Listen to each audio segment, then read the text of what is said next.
주님의 은혜와 평강이 여러분들과 함께하기를 바랍니다. 네.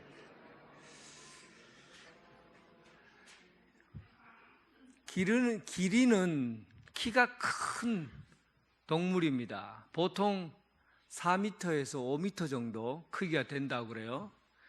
그보다 더 큰 기린은 6m 되는 아파트 2층 높이에 그렇게 큰 기린이 있답니다. 그래서 키가 큰 것을 상징하는 기린은 어디에 많이 사냐면 애기들 데리고 있는 집은 전부 기린이 벽에 붙어 있습니다. 여러분 집에 기린이 있다는 것은 애들이 있다는 거예요. 애들을 아침에 일어나면 일로 와봐라 벽에 붙어봐라 하고 또 자딱 돼갖고 아이고 많이 컸네 1cm 커도 우와 엄청 컸네 하고는 키 큰 것을 보고 여러분 기린 목에다 대고 키를 결정하잖아요. 그걸 보고 자랐으면 기뻐하고 아직도 그대로면 실망하고 그럽니다. 저희 아버지가 그런 얘기를 갑자기 하더라고요.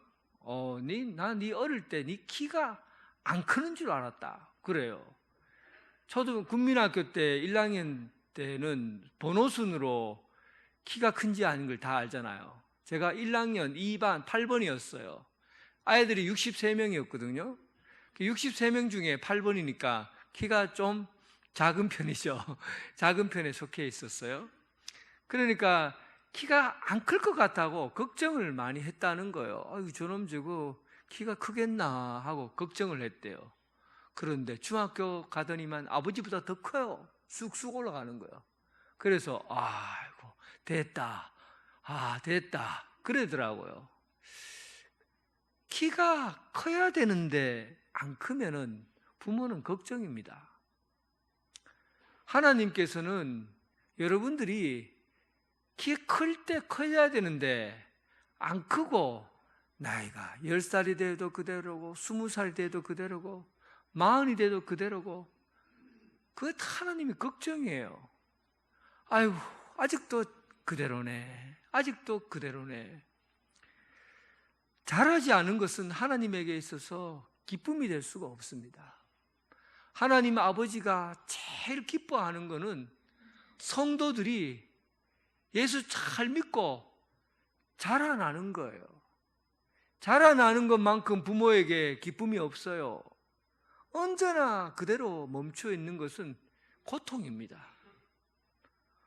오늘 데살로니가 교회 성도들에게 사도 바울이 끝으로 마지막이라는 것은 언제나 모든 생각의 에너지와 또 하고 싶은 얘기를 다 모아서 하는 말이잖아요. 그러니까 얼마나 중요한 얘기였어요. 끝으로, 마지막으로 정말 중요한 얘기를 하려고 하는 거죠.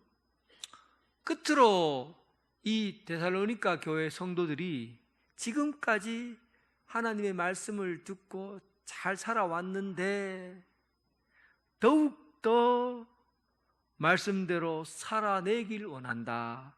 지금도 잘 살아왔는데 앞으로 더 잘 살기를 원한다. 지금까지 예수 믿고 구원받은 백성으로 살아왔는데 잘 살았는데 구원받는 사람으로서 성장하고 자라가기를 원한다 하는 그 바람으로 오늘 마지막 편지를 쓴 거예요. 끝으로 4장 5장은 그렇게 끝을 맺습니다. 1절 보면 너희가 마땅히 어떻게 행하며 하나님을 기쁘시게 할 수 있는지를 우리에게 배웠으니 곧 너희가 행하는 바라 더욱 많이 힘쓰라. 사도 바울은 큰 사람이에요. 예수 믿고 끊임없이 성장하고 자라서 내가 예수님과 같이 되길 원한다. 내가 세우는 목표를 향해서 끝까지 달려간다 하고 달려온 사람이 사도 바울이에요. 그래서 사도 바울은 큰 사람입니다. 그런데 큰 사람은 생각하는 것 자체가 이미 다릅니다. 그는 이렇게 생각하는 거죠. 사람이 성장해 가는 사람은 기본적으로 생각하는 틀이 달라요. 사도 바울이 모든 것을 어떻게 판단하느냐면, 나는 어떻게 하면 우리 아버지가 기뻐하실까? 우리 하나님 아버지가 어떻게 내가 행동하면 기뻐하실까? 이런 마음으로 살아가는 거죠. 사람이 큰 사람은 보는 태도가 달라요. 무슨 일을 하면 감정적으로, 그리고 내 생각이나 내 판단에 의해서 이거 해야 되나 말아야 되나, 우리는 대부분 그렇게 생각하잖아요. 내가 기분이 좋으면은 이거 하겠다, 기분이 싫으면은 팍 버려버리겠다. 뭐 일을 시켜도, 교회에서 무슨 일을 하고 봉사를 해도 항상 그런 마음이 기본이에요. 내 기분이 어떤가, 내 감정이 어떤가, 여기에서 모든 걸 판단을 내려요. 그런데 사도 바울은 하나님의 기분을 맞추는 거죠. 내가 이 일을 하면 하나님이 기뻐하실까? 다 태도가 다르잖아요. 큰 사람은 말하는 태도나 생각하는 방식이 다른 거예요. 일을 시켜보면 알아요. 이 일이 하나님이 좋아하실까? 목사님이 오랜만에 내인데 부탁했는데 이거 하나님이 좋아하시는 걸까? 이렇게 생각하고 받아들이는 사람이 있나 하면, 목사님 원래 내가 얼마나 바쁜지 알아요. 할 일이 막 너무 많아요. 정신없어요. 시키지를 못하겠어요. 뭘 하려고 하면. 그런데 여러분, 하나님이 기뻐하실까? 이렇게 생각하면 이 사람이 크기가 달라지는 겁니다. 일단 여러분, 간단하게 여러분들 예배 드리는 것부터 한번 생각해 보세요. 오늘 여러분 예배 드리려고 허겁지겁 문을 열고 여기 들어와 있었을 겁니다. 성장하는 사람, 큰 사람들은 예배 드리는 태도가 벌써 다릅니다. 오늘도 어김없이 주일이 찾아왔으니까 주일 예배 한번 빠지면은 누가는 이게 내 신앙이 좀 흔들릴 수 있고 또 불편할 테니까 혹시 또 벌이라도 받으면 어떡하나, 그런 심정으로 예배 참석하는 사람도 있을 거고, 또 어쩔 수 없이 예배 참석하라고 하니까 아이고 그 시간만 때우자 하는 마음으로 앉아있는 사람도 있을 테고, 예배 시간에 어떤 마음을 가지고 앉아있느냐에 따라서 여러분 예배를 통해서 성장하느냐 멈추느냐 결정을 할 수가 있어요. 그런데 여러분 예배 드릴 때 이런 마음을 혹시 갖고 예배 드려 보셨습니까? 내가 지금 이 시간 찬양을 드리는데 지금 내 찬양을 하나님이 기뻐 받으실까? 장로님 지금 기도하는데 내가 그 기도를 통해서 함께 기도하면 하나님이 이 기도를 받으실까? 할렐루야 찬양대가 찬양을 드리고 찬양할 때 노래 잘하나 보자, 그런 걸 보는 게 아니라 내가 저 큰 소리로 하나님 앞에 합심해서 찬양할 때 내 마음 하나님 기뻐 받으실까? 하나님의 말씀이 선포될 때 하나님의 말씀 가운데 은혜와 감동과 성령의 역사를 기대하며 들어보세요. 예배가 달라집니다. 언제나 드려지는 예배, 매주마다 그냥 찾아오는 예배, 늘 형식적으로 드려지는 헌금, 형식화되고 규정화되고 틀에 박혀있는 그런 신앙으로 예배를 드리면 여러분 신앙이 자라겠습니까? 예배에서 실패를 하면 신앙은 자라질 않습니다. 이런 마음을 한번 가져보세요. 내가 오늘 이 자리에 여기 앉아 있는데 내가 이 앉아 있는 모습에서 하나님이 기뻐하실까? 당장의 마음을 고쳐 앉아 보세요. 지금 여러분들 앉아 있잖아요. 그냥 뻘쭘하게 앉아 있지 말고, 뻘쭘하다 말 알죠? 뻘쭘하게 앉아 있지 말고 내가 이 앉아 있는 이 자세 가운데 하나님이 내 자세를 보고 기뻐하실까? 이 마음을 딱 품어보세요. 예배가 달라집니다. 예배를 통해서 성장하는 거죠.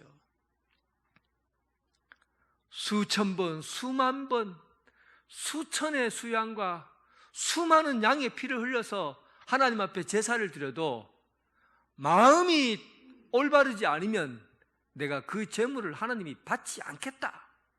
수천 마리의 양을 드리고 수백 마리의 소를 하나님 앞에 바쳐도 하나님이 안 받겠다는 거예요. 마음이 틀려지면 예배가 되지 못합니다. 예배를 하나님 앞에 온전한 예배 드리기 위해서 하나님이 기뻐하시는 것이 무엇일까? 사도 바울은 오늘 본문을 말할 때 권면이라는 말을 써요. 그러므로 형제들아, 우리가 끝으로 우리 주 예수 안에서 너에게 구하고 권면하노니, 그렇게 되어 있잖아요. 이 권면이라는 것은 부탁한다는 이야기지만 상당히 무게가 있는 말이에요. 명령이라는 말은 강제적인 의미가 있잖아요. 내가 그런 자리에 있기 때문에, 내가 높은 자리에 있기 때문에 아랫사람에게 이거 해라 하고 하는 게 명령이에요. 그런데 권면은 좀 다른 의미가 있습니다. 부탁한다는 의미인데, 이 부탁한다는 이 권면은 본인이 어떤 삶을 살았는가에 대한 삶의 무게와 관계가 있어요. 내가 다른 사람의 본이 될 만큼 그런 삶을 살아와야 상대방에게 내가 이 말로 권면한다, 거룩하게 살아라 라고 말할 수 있는 거죠. 결국은 권면의 말은 내 삶의 무게가 어느 정도 그 무게만큼의 일을 할 때, 그리고 자연스럽게 할 수 있는 이야기라는 겁니다. 맨날 집에 들어오면 술만 먹고 들어와서 아내를 패기만 하고, 그리고 아이들을 막 소리 지르고, 그러면서 자녀들을 불러놓고 이놈들아, 니인데 너희들인데 말할 테니까 말 잘 들어, 싸우지 말고 착하게 살아라. 그러면 자녀들이 그 얘기를 듣고 속으로 뭐라 그러겠어요? 아버지 나 잘하세요. 그런 마음 안 품겠어요? 그러니까 권면이라는 것은 삶의 무게와 관계가 있어요. 내가 그만큼 살아낼 때 권면할 수가 있는 거예요. 사도 바울은 오늘 본문에서 데살로니가 교회 성도들에게 권면하고 있는 거죠. 자기 자신이 그 무게만큼 살아온 거예요. 사도 바울이 이렇게까지 얘기를 합니다. 빌립보서 3장 17절에 보면 형제들아, 너희는 함께 나를 본받으라. 너희는 함께 나를 본받으라. 그 정도로 자기가 신앙생활을 해온 그 믿음에 대한 자신감을 갖고 살았어요. 신앙의 본이 되게 살았다고요. 그러니까 자녀들에게 권면할 수 있는 거죠. 여러분, 자녀들에게 교회 나오라고 말할 때 좀 자신 있게 얘기할 수 있어요? 여러분들이 신앙생활을 경건하게 거룩하게 잘 지켜내고 이렇게 믿음 생활하는 것이 예수 믿는 것이야 라는 그런 자기 자신에 대한 당당함이 있어야 자녀들에게 입이 열립니다. 내가 살아온 것처럼 너희도 이렇게 믿음 생활했으면 좋겠다. 그래야 자녀들이 아버지 어머니를 보고 신앙생활 하려고 하죠. 본인이 안 되는데 이 말이 통할 수가 없는 겁니다. 안타깝죠. 오늘 사도 바울은 데살로니가 교회 성도들에게 마지막 권면을 하고 있어요. 내가 권면한다. 그리고 내가 살아온 삶처럼 너희도 그렇게 거룩하게 살아라 라는 말을 전하고 있는 겁니다. 여러분 인생에서 삶의 무게를, 신앙의 무게를 좀 가져보세요. 하나님 앞에 내 삶이 하나님이 기뻐하시는 인생으로 드려지고 또 거룩한 하나님의 사람으로 믿음을 잘 지켜나가서 사람들에게 본이 되는 그런 믿음의 사람 되길 주님의 이름으로 축원합니다. 오늘 본문은 이게 두 구절을 같이 봐야 돼요. 그러니까 이 4장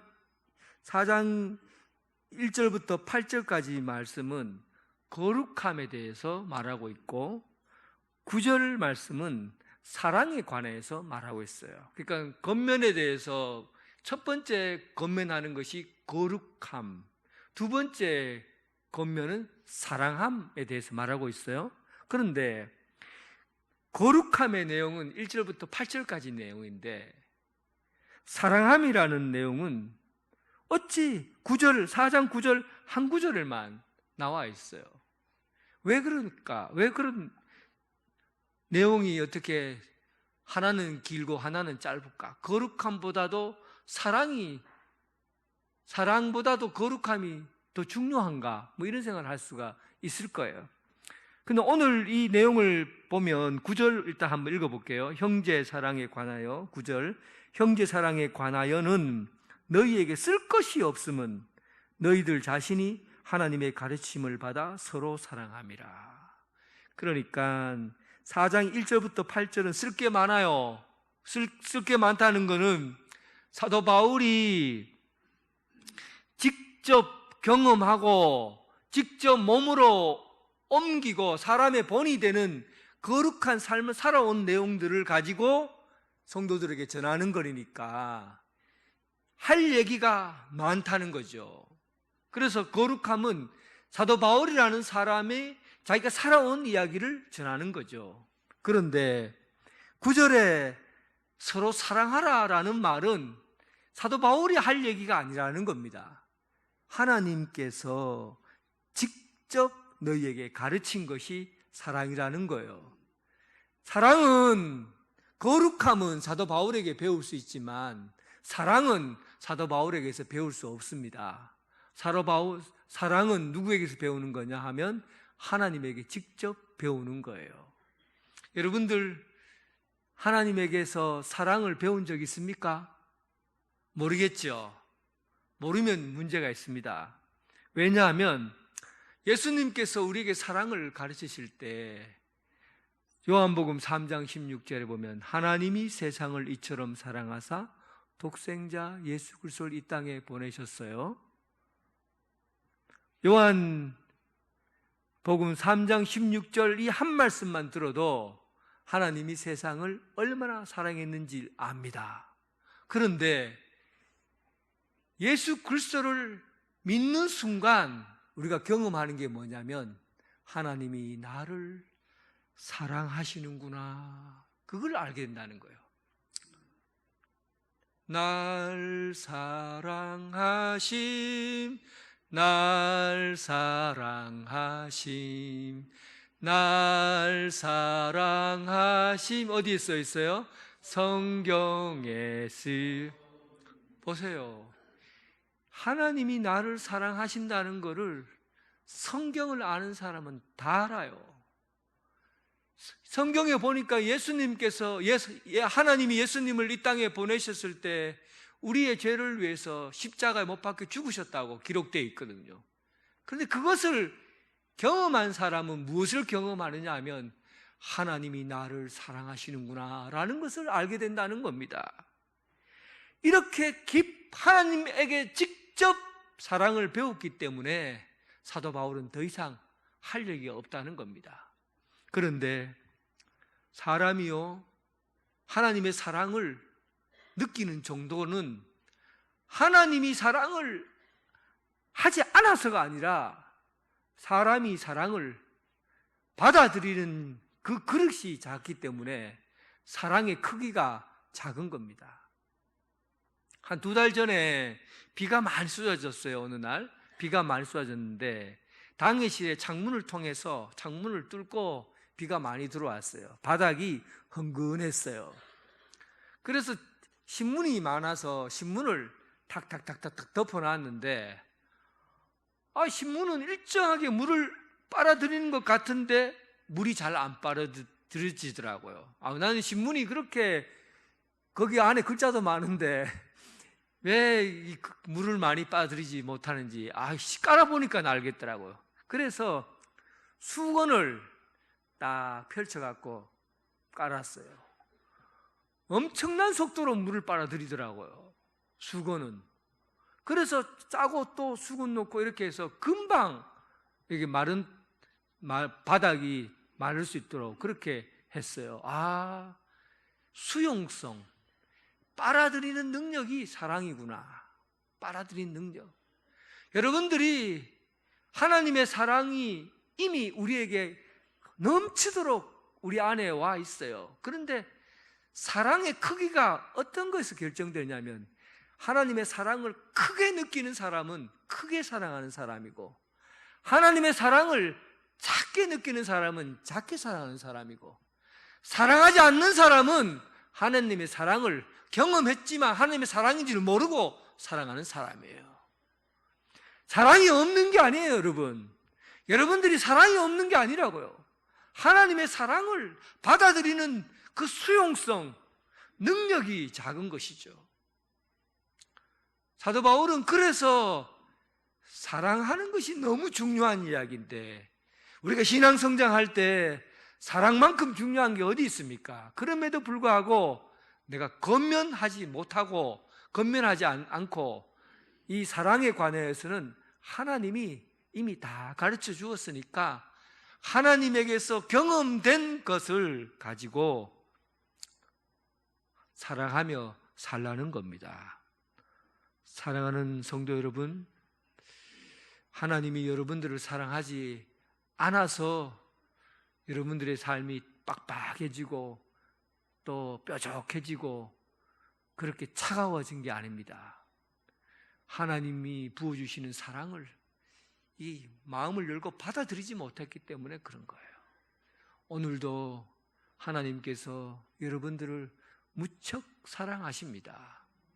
하나님의 사랑을 받아들이세요. 충분히 받아들여도 넘치도록 채워주시는 분이 하나님이십니다. 하나님께 받은 이 사랑을 충만하게 넉넉하게 전하며 살아가는 여러분 되시길 주님의 이름으로 축원합니다. 이제 사도 바울이 다시 이 사랑에 관해서는 할 말이 별로 없고 이제 거룩함에 대해서 사도 바울이 할 말이 있다는 거죠. 거룩함이라는 것은 일단 3절에 거룩함을 무엇이라 표현하고 있냐면, 하나님의 뜻은 이것이니 너희의 거룩함이라. 너희의 거룩함이라 이렇게 돼 있어요. 너희의 거룩함. 이게 너희의라는 부분에 자기 이름을 넣으면 더 선명해져요. 하나님의 뜻은 이것이니 자기 이름 넣고 한번 불러봐. 인덕이의 거룩함이라. 인덕이라 하면 안 되고 여러분 이름 대라고요. 자, 하나님의 뜻은 이것이니 인덕의 거룩함이라. 보세요. 거룩함이라는 것은 이미 자기에게 갖고 있는 것이라는 뜻이에요. 그러니까 굉장히 가까운 의미죠. 거룩함이라는 것이 내 몸에 딱 붙어 있는 거예요. 굉장히 가까운 의미예요. 그런데 구약 성경에 보면 거룩함을 위해서 이 거룩함이 붙어 있지 않았어요. 딱 떨어져 있는 거예요. 떨어져 있는데 너무 다양해요.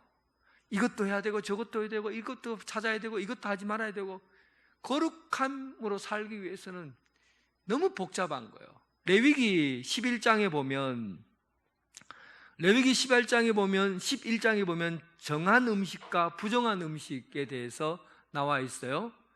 먹을 수 있는 음식과 먹을 수 없는 음식으로 분류되어 있는 거죠.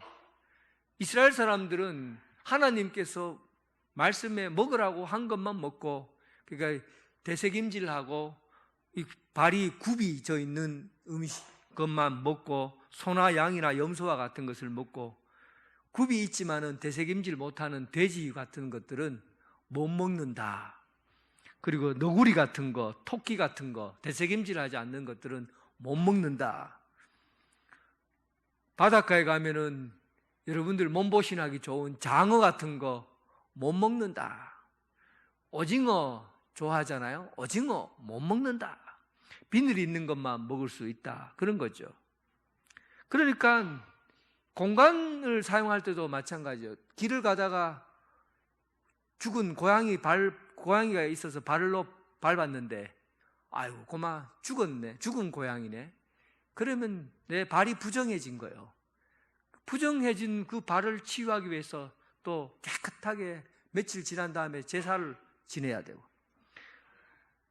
모든 것에서 해야 될 것, 하지 말아야 될 것, 접촉해야 될 것, 접촉하지 말아야 될 것, 그 거룩하게 하기 위해서 얼마나 복잡하고 다양하고 그런 공간에서 살아야 되는지 모릅니다. 특히 요즘 같은 시절에 구약시대 때의 삶을 살다 보면 제일 먹기 곤란한 게 뭔지 압니까? 오징어 땅콩. 오징어 먹을 수 있어요? 못 먹어요? 못 먹어요. 땅콩 먹을 수 있습니까? 못 먹습니까? 먹어요. 땅콩 안에 오징어, 그 오징어는 아니에요, 사실은. 근데 하여튼 오징어 땅콩은 율법적으로 먹기가 굉장히 까다롭습니다. 겉에만 살짝 깨먹어야 되거든요. 그런데 여러분, 신약 시대에 와서는 너희가 거룩한 몸이 되어버린 거예요. 너희가 새 사람을 입게 된 거예요. 우리 몸 자체가 거룩한 거예요. 그러니까 거룩한 것을 바깥에서 구하는 것이 아니라 내 몸에서 거룩함이 드러나야 되는 거죠. 내 몸에서 거룩함이 드러나는 게 그리스도인의 거룩한 삶이에요. 그러니까 거룩함을 구하고 찾고, 그리고 하지 말아야 되고, 가야 되고, 건드려야 되고, 건드리지 말아야 되고, 어떤 공간은 가야 되고, 그게 아니라 내 몸이 거룩한 몸이에요. 거룩한 몸이니까 이 거룩한 몸으로서 삶을 살아가는 삶, 이것이 새로운 그리스도인의 몸이 된 사람들의 몸이죠. 그러니까 거룩한 너희의 몸이다, 이렇게 말씀하고 있잖아요. 신약시대와 구약시대는 차원이 다른 세계입니다. 거룩함에 대한 이해가 완전히 달라요. 행동으로, 율법으로 지켜지는 게 아니라 내 몸으로 살아가는 삶이 거룩함이어야 하는 거죠. 살아가야 되는 삶이에요. 그렇기 때문에, 내 몸이 거룩하기 때문에, 그러면 막 살아도 되겠습니까? 나는 이제 거룩하니까 술 막 먹고 싶은 대로 먹고, 밤 늦게도록 막 2주 막 다니고, 그리고 몸을 상하게 하고, 그리고 막 먹고 싶은 거 많이 먹어갖고 그냥 막 100kg 넘고 운동하지 않고 막 그렇게 살면 됩니까? 우리 몸이 상해지고 몸이 약해지고 거룩한 몸이 그렇게 하지 않도록 건강한 몸을 만들어 가야 되는 것이죠. 신앙도 마찬가지예요. 몸이 건강하다고 해서 몸을 만들어 쓰는 것이 아니라 건강할수록 건강을 유지하기 위해서 근육 운동을 하고 또 달리기도 하고 밤에 막 밥 먹고 남천강 걷기도 하고 그래야 되는 거예요.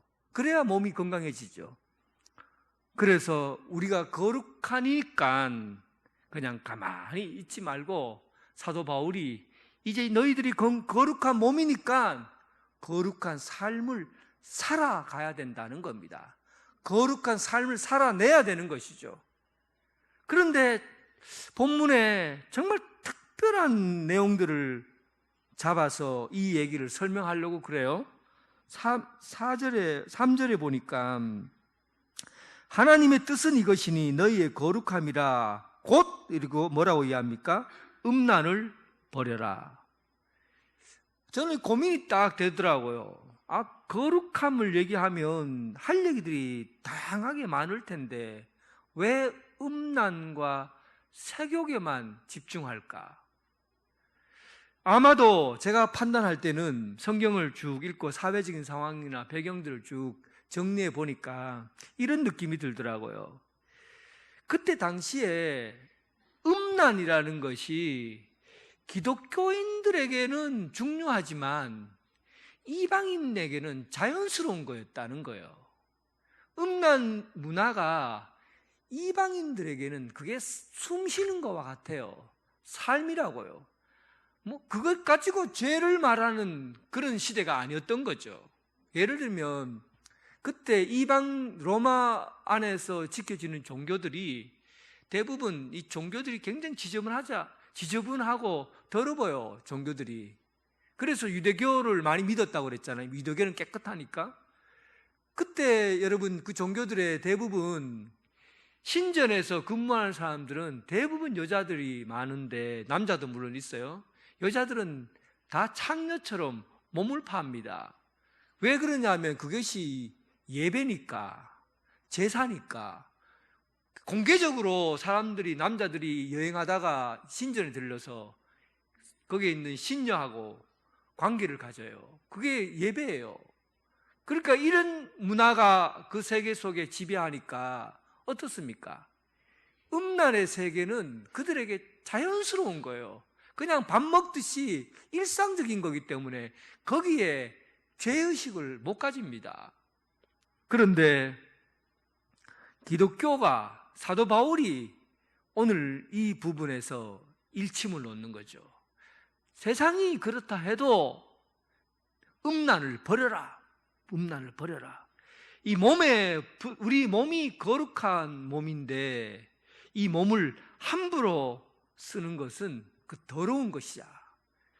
그래서 내 몸을 보호하기 위해서, 너는 거룩하니까 이 더러운 것이 내 몸에 붙지 않도록 음란을 버려야 한다. 그렇게 사도 바울이 주장하는 겁니다. 그러니까 지금부터 사도 바울이 얘기하는 것을 한번 들어보십시오. 여러분들, 예수 믿는 사람들은 이 생활에서 주어지는 가치가 다른 삶을 사는 거예요. 예수를 믿는데도 아직도 세상의 가치를 가지고 거기에 귀를 기울이고 살면 여러분, 예수 믿는 거 아직도 자라지 않는 어린아이입니다. 아직도 어린아이예요. 예수만 믿지요. 삶이 하나도 변화된 게 없어요. 예수님을 믿으면 처음부터 가치관부터 바뀌어야 돼요. 세상 사람들은 그것이 음란이 아니라고 생각하고 자연스럽다고 느껴지는 그런 행위들이지만, 예수 믿으면 네 몸을 더럽히는 것은 그거 음란이야. 버려야 돼. 가치가 다른 거예요. 가치가 완전히 달라지는 겁니다. 아직도 여러분, 예수 믿으면서 세상의 가치에 혹하고 세상의 가치를 얻기 위해서 귀를 기울이고 거기에 대한 즐거움을 갖고 있습니까? 세상 사람들처럼 밤새도록 술 마시며 놀고 기뻐하고 그렇게 세상에서 즐기는 그런 것들이 가장 즐거운 것입니까? 아니면 내 인생의 즐거움은 세상에 있지 않고 예수 그리스도 안에 있는 것이 참 즐거움이야. 이것보다 더 즐거운 것이 없어. 이런 마음이 듭니까? 여러분, 가치가 어디에 지금 있어요? 무엇이 즐겁습니까? 예배 드리는 것이 힘겹고 고문 같고 어렵고, 수요일 예배 한번 나오려고 그러면 막 애를 써야 되고, 새벽 기도 한번 나오려면 막 특별 새벽 기도 해야 한 번씩 나올까 말까 하고, 이렇게 고통스러운 신앙생활을 하면서 우리가 세상의 가치가 이 교회 안에서 이루어지는 일보다도 가치 있다고 어떻게 말할 수 있겠어요? 여러분들의 가치의 변환이 지금 있다고 생각하십니까? 여러분 삶의 가치의 변화가 있습니까? 세상의 것보다도 주님의 것이 더 귀한 것이라고 자신 있게 말할 수 있어요? 음란이라고 얘기하는 것은 그때 당시에 사람들이 당연하게 생각하는 것이 예수 믿으면 당연해지지 않는다는 것을 알고 살라는 겁니다. 그때 당시에요, 여자를 귀하게 여기지 않았어요. 아내를 귀하게 여기지 않는 것은 당연한 것이었어요. 그때 당시에는 아내들이요, 밥하다가 밥 태우면은 이혼해야 돼요. 아침에 일찍 일어나서 화장 안 했다고 이혼해 하면 이혼해야 돼요. 또 밤늦게 들어온 남편 보고 잔소리했다고 이혼해 그럼 이혼해야 돼요. 아무런 법적인 책임이 없어요. 남자에게 책임이 없어요. 그리고 여자들은 어떤 권리도 못 가져요. 이혼하고 나면 남자들은 마음 놓고 사람을 골라서 결혼할 수 있어요. 그러니까 여자는 색욕의 대상, 욕망의 대상이었고, 그리고 여자들은 남자보다가 한 단계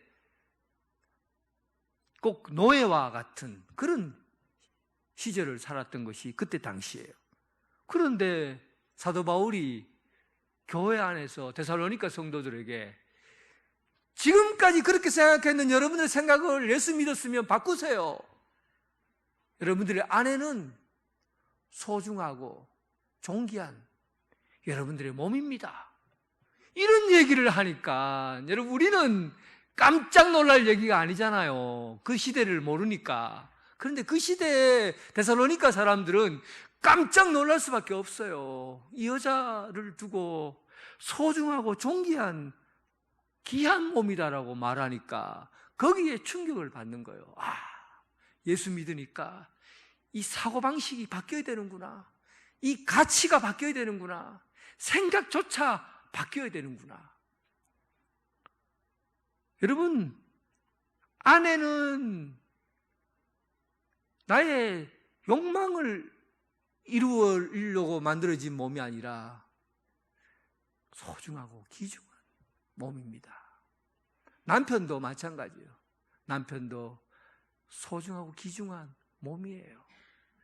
여러분의 자녀도 몸을 함부로 대하면 안 되죠. 여러분의 자녀들도 하나님의 소중하고 귀중한 몸이에요.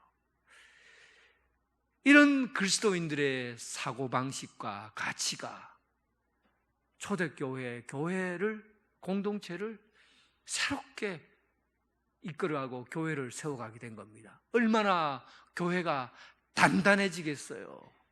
얼마나 이 교회가 함께 성장하겠습니까? 오늘 여러분, 예수 믿고 하나님의 성도로 살아가는 성도 여러분, 하나님의 말씀을 들으시기 바랍니다. 여러분들은 거룩한 몸입니다. 여러분 자신이 거룩합니다. 거룩한 사람답게 세상의 음란한 문화, 거짓의 문화, 가짜가 판치는 세상 문화를 따르지 않고 오직 예수 그리스도의 말씀 안에 살아가는 여러분 되시길 바랍니다. 여러분들, 예수님께서 우리를 만드시는 이 몸은 너무나 소중한 사람들입니다. 귀중한 사람들이에요. 소중하고 귀중한 사람, 그렇게 소중하고 귀중한 것을 여러분들 몸으로 경험하고 아름다운 가정, 존귀한 가정 세워가는 여러분 되시길 주님의 이름으로 축원합니다. 하나님 아버지, 오늘 우리가 사는 이 세상은 사람을 사람 취급하지 않고 또 진리를 진리 취급하지 않고 가짜가 판치고 음란한 문화가 세상을 지배하고 있습니다. 쾌락이 지배하고 있습니다. 이제 우리는 예수 그리스도를 통해서 거룩한 몸으로 살아갑니다. 우리의 몸을 거룩하게 성장시켜 나가게 하시고 또 세상 문화에 물들어지지 않고 오직 예수님의 말씀으로 새로워지는 성도들 되게 하여 주옵소서. 예수님 이름으로 기도드립니다. 아멘.